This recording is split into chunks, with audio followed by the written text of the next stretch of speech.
Here's my project, lovely piece of Sycamore, nicely finished. It's a finished surface.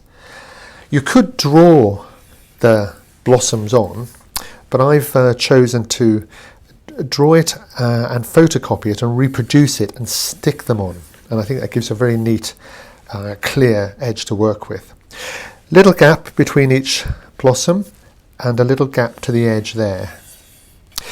So there's the pattern I'm going to do, all ready to go, and I've got on my bench nicely clamped.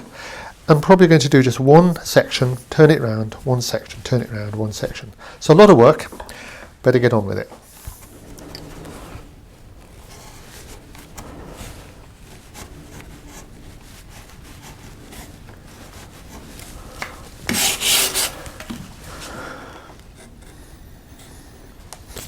Sometimes it's a little bit difficult to tell whether it's a shaving or it's actually the paper that's not cut.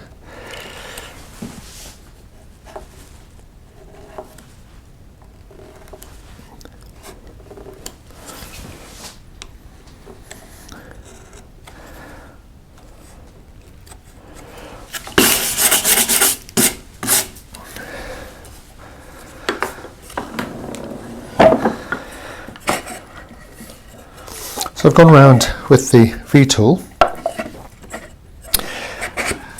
and I'm now going to go round and make my stab cuts. This is a hardwood, so I'm almost certainly going to need the mallet for this stage. So again, line it up, off I go.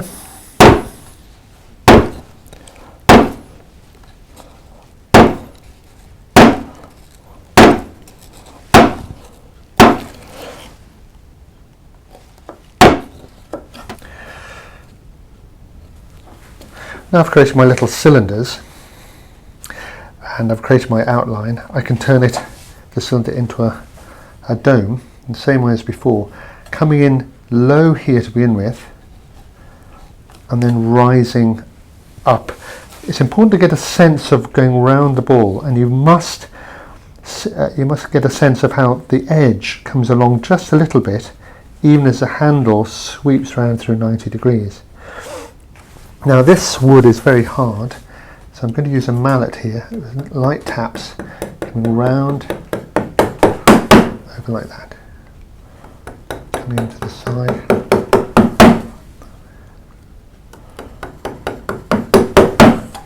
and then I swap to the other side.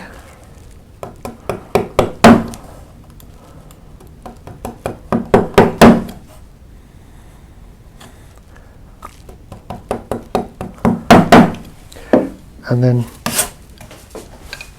clean them up. Be able to go this way as well.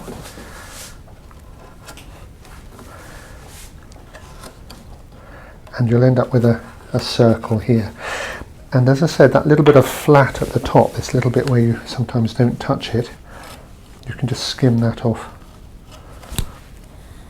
a bit later.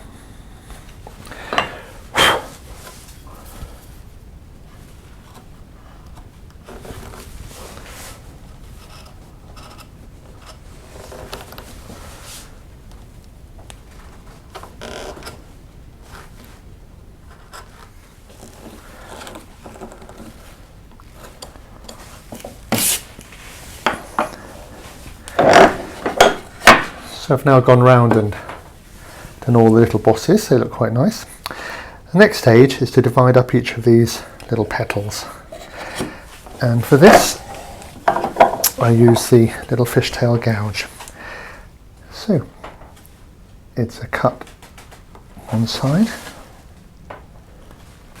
and a cut from the other and a nick to take that out.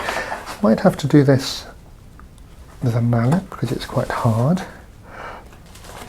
until I get into it. What I will do is I'll do all the cuts like this first. 1, 2, pushing that corner in 3. Then I'll come back to all the cuts like this. 1, 2, be like that, and then I'll nick them all out together. But I can see from the hardness of this wood I'm going to have to go over a second time, but not much you can do about that when you've got hardwood. So again, quite methodically, trying to get each bit nice and tidy before I leave it. So this is now a nice clean junction, that will be a clean junction, and so on. Always that little bit on fibre. There we go. So there's there are all the petals in place, and you can see the paper is starting to come off a bit, but that's okay. The next stage is to start coming down and giving shape to these petals. This is the grain direction, so remember I'm going to work horizontally to right angles, so with the grain to right angles. All these strokes, like this one here, then this one, all these strokes should point towards the middle of the petal. So what we've got is a little crest in between the grooves, and they want to point to the middle. So by all means tune them after you've done it, and make sure that's all done. Nice junction before moving on to the next one.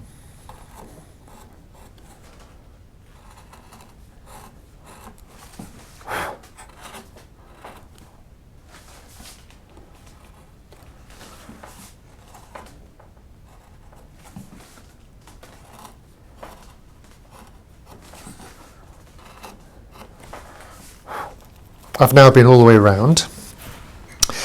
Last thing I need to do is stab my skew chisel just in here to make that central bit, central sort of line here, and then I'm going to just punch down these corners here to make a little bit more shadow.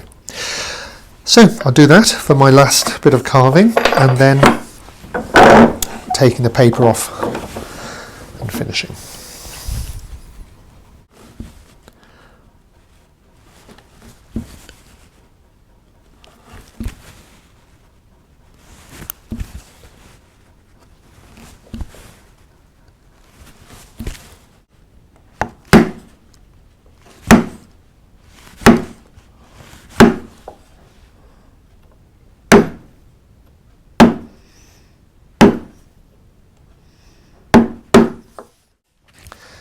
The carving's now finished.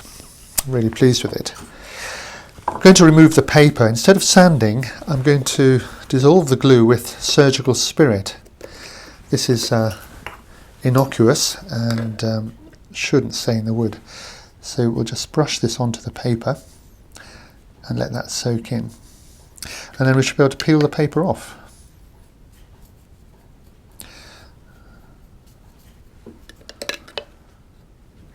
So here's the paper coming off. It's a little bit picky. I'm going to have to work all the way around and take those off, and possibly put another coat of this on, this denatured alcohol, this surgical spirit. But it does avoid me having to sand things, so that will all come off eventually very nicely. And it's worth the time for the effort it saved me in drawing out.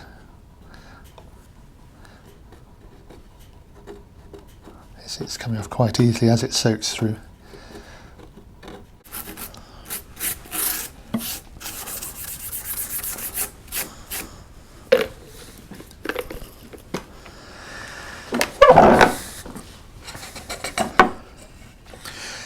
There it is. What's nice about the denatured alcohol is you can see it's evaporating even as I'm talking, and it doesn't affect the wood at all, but is cleaning it up nicely. The only thing remains for me to do now is to put a very fine sandpaper over this, just to make sure there's nothing sticking out, and perhaps to give a little edge here.